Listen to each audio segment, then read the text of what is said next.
Olá, minha gente, sejam bem-vindas a mais um episódio de Liliths, esse podcast que fala de mulheres que fizeram e que fazem história.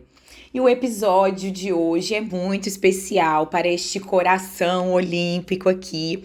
E eu decidi fazer um episódio sobre essas Olimpíadas que estão começando hoje e que marcam um momento histórico muito importante para nós mulheres.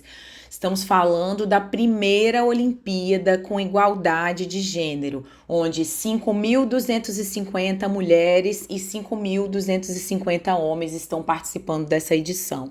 Então, por ser esse momento histórico, eu achei fundamental a gente falar sobre toda a história, sobre como as mulheres foram inseridas nas competições das Olimpíadas, nos Jogos Olímpicos, como é que foi esse processo e até que a gente chegasse até aqui nessa Olimpíada de Paris 2024, que é um marco para a igualdade de gênero.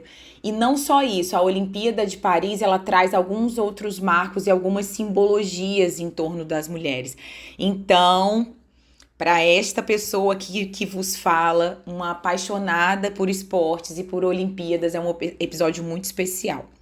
Então vamos lá, vamos começar a falar dos Jogos Olímpicos, né?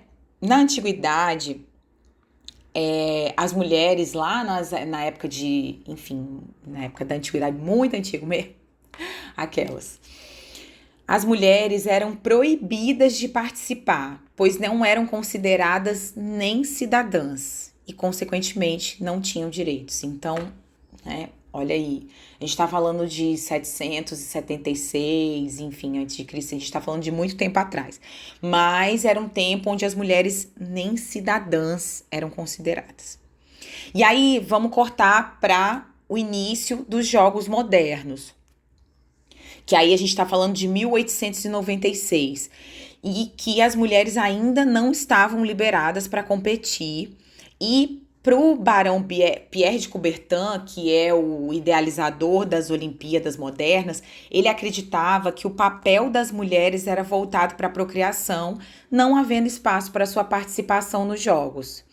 E aí, assim, eu li notícias de que ele, até a sua morte, ele achava que as mulheres não deveriam participar, se opôs fortemente à participação de mulheres nos primeiros jogos e, assim, dizia que os jogos são uma exaltação solene e periódica do esporte masculino, com o aplauso das mulheres como recompensa. Coubertin foi um oponente da participação das mulheres até a sua morte. Valeu aí, Pierre de Coubertin, muito amigo, ou seja, misoginia era o hit das paradas. Mas enfim, isso estamos falando aí de 1896, mas quando foi na segunda edição em Paris, em 1900, então assim, é muito simbólico esse recorte histórico. A primeira participação das mulheres foi em Paris, em 1900, há 124 anos atrás, onde 22 mulheres participaram dessa primeira edição. E agora a gente vê em 2024, uma Olimpíada em Paris, onde a França traz aí uma questão muito importante, que é a igualdade de gênero. Então, o mesmo número de participantes de homens e de mulheres. Então, achei muito simbólica essa questão. Mas lá em 1900, foram 22 mulheres de um total de 997 atletas que participaram da competição. E aí era a presença, tipo, bem simbólica, que estava limitada a disciplinas e a esportes de natureza feminina, como o golfe e o tênis. E aí, assim, essas vozes foram crescendo, e aí é importante a gente ver que, gente, olha o avanço, assim, a gente tá falando de 1900, e quando a gente fala de 124 anos e um recorte histórico, isso é recente, digamos assim, mas é um avanço lento. A gente levou 124 anos até chegar a uma igualdade no número de participantes.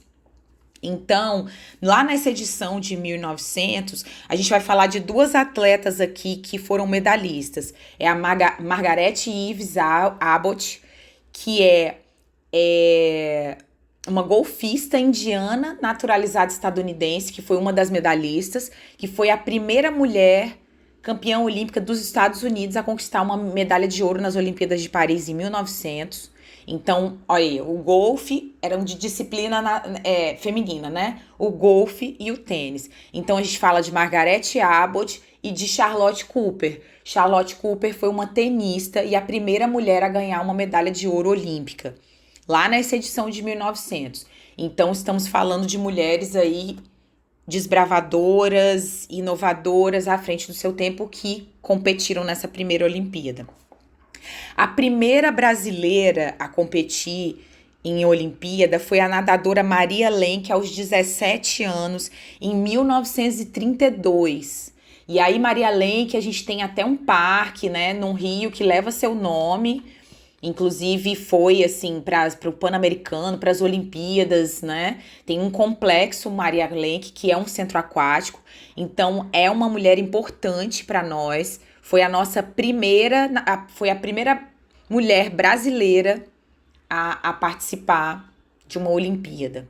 E aí, o que eu achei interessante foi, mais uma vez, um recorte histórico, né? A primeira mulher, o ano que Maria Lenk participou foi o ano que as mulheres aqui no Brasil conquistaram o direito ao voto, que foi em 1932.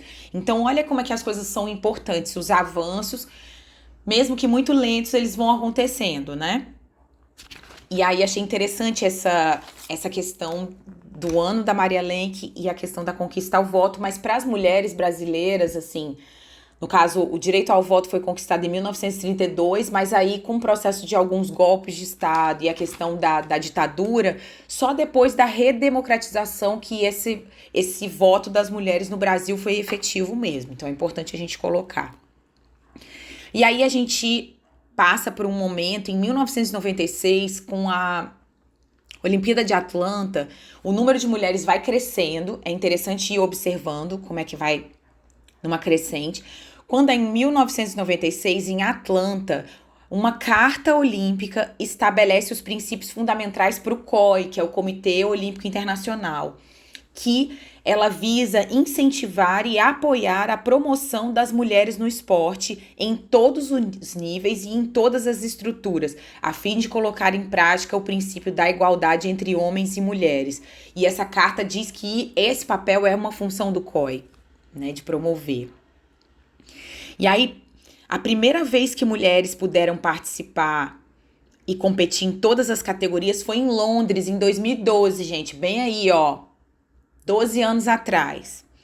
E aí a gente traz algumas categorias, por exemplo, como o boxe. O boxe levou 108 anos para incluir mulheres. E aí algumas categorias como levantamento de peso, polo aquático, o remo e a luta livre, eles levaram mais de 100 anos. Então, olha só o tempo que esses esportes levaram para incluir essas mulheres. E se a gente for fazer uma análise, são esportes, digamos assim, masculinizados, né? Como o levantamento de peso, o boxe. Então, olha quanto tempo que as mulheres tiveram que esperar, por exemplo, para serem incluídas nessa categoria. E se a gente pensar, gente, hoje uma das nossas grandes promessas de medalha de ouro é Bia Ferreira no boxe. Bia, é nóis! Vai lá, conquista essa medalha pra gente. Bia foi medalha de prata nas Olimpíadas de Tóquio e foi campeã mundial ano passado, então é uma grande promessa para essa Olimpíada de medalha. Estamos na torcida, Bia, por você e por todas. E aí, é muito importante a gente olhar todos esses recortes e eu achei muito interessante porque a delegação brasileira tem maioria feminina. Nós estamos com 153 mulheres e 123 homens. O Brasil é um dos países que tem maioria feminina na participação nesses jogos. Então, assim, é muito importante a gente falar sobre esse recorte histórico, sobre esse momento histórico em que a gente chega a uma igualdade de gênero que vem lá de 124 anos atrás, assim, de uma Olimpíada que não teve participação nenhuma, até uma que teve 22, e a gente foi vendo ao longo dos anos e conquistando o nosso espaço, o que é muito importante. E hoje a gente chega aí por exemplo, a cerimônia de abertura tá acontecendo, e aí, assim, tinha um porta-bandeira masculino e um porta-bandeira feminino, então isso é muito importante, porque mostra o espaço, tem espaço para todos. tem espaço para nós mulheres também. Isso é uma conquista fundamental. E aí é importante a gente falar sobre tudo isso e tem toda uma simbologia também, por exemplo, na logo de Paris. Então a gente traz, se você for observar a logo de Paris, a logo é uma chama com uma boquinha. E aí ela tem uma simbologia da questão do quadro que lembra a Revolução Francesa, que foi deflagrada em 1830. E o valor da liberdade ela é uma simbologia de um quadro que chama A Liberdade Guiando o Povo, que é um símbolo da Segunda Revolução Francesa, que foi deflagrada em 1830. E o valor da liberdade é encarnado nessa mulher, que mais tarde foi batizado de Marianne. Gente, Mariana, tô me achando, Marianne. E aí, essa simbologia traz para logo, que é uma chama com uma boca. A chama tem essa simbologia da chama olímpica, a boca, que também é um cabelo de uma mulher. E aí, aqui é importante a gente pensar que essa mulher é uma lenda e que todas as mulheres do mundo conhecem essa parisiense e usam ela como referência, né? Ela é um símbolo da liberdade. E aí, isso é muito importante, né? É uma simbologia muito interessante que é a da liberdade. Então, além disso, tem a Marianne como símbolo dos Jogos de Paris.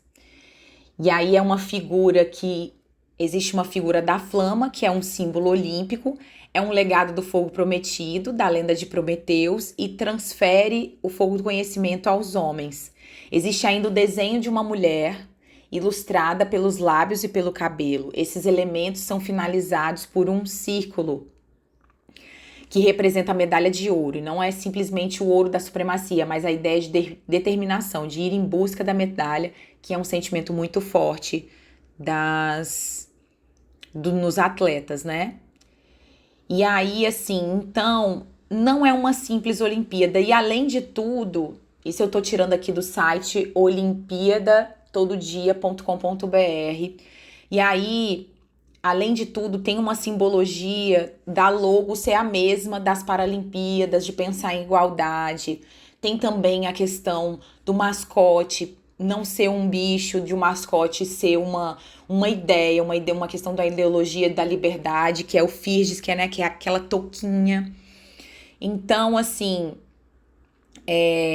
aqui eu vou trazer uma colocação que está aqui no site de Olimpíada de Todo Dia, que é de um dos organizadores, né? E ele traz de que nós desejamos não revolucionar o esporte, mas revolucionar o mundo pelo esporte.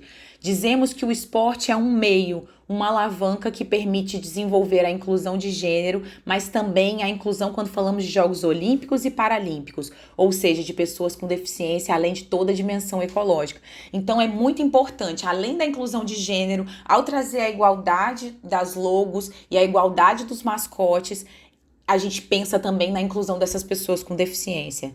Então, é muito importante, é uma Olimpíada muito revolucionária, que eu estava vendo aqui agora a abertura. A abertura pela primeira vez aconteceu fora de um estádio, o que é muito revolucionário. Então, assim, curtam muito essa Olimpíada. Essa Olimpíada tem muitas mensagens, né? Assim, tem muitas simbologias que são importantes para essa transformação, revolucionar o mundo pelo esporte, como diz aqui Boyer, que é um dos organizadores, né? Então vamos estar de olho nessas Olimpíadas, que vão ser incríveis. E Brasil, estamos aqui na torcida. Mulherada, Raíssa Leal, Rebeca Andrade, Bia Ferreira, enfim, toda a mulherada que tá aí, a gente tá junto com vocês.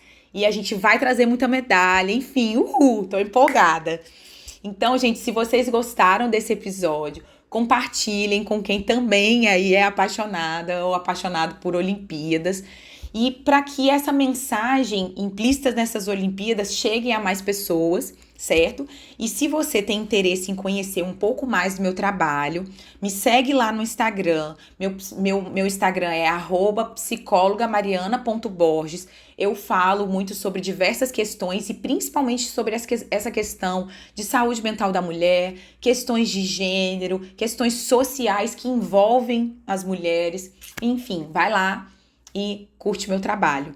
E até o próximo episódio de Liliths.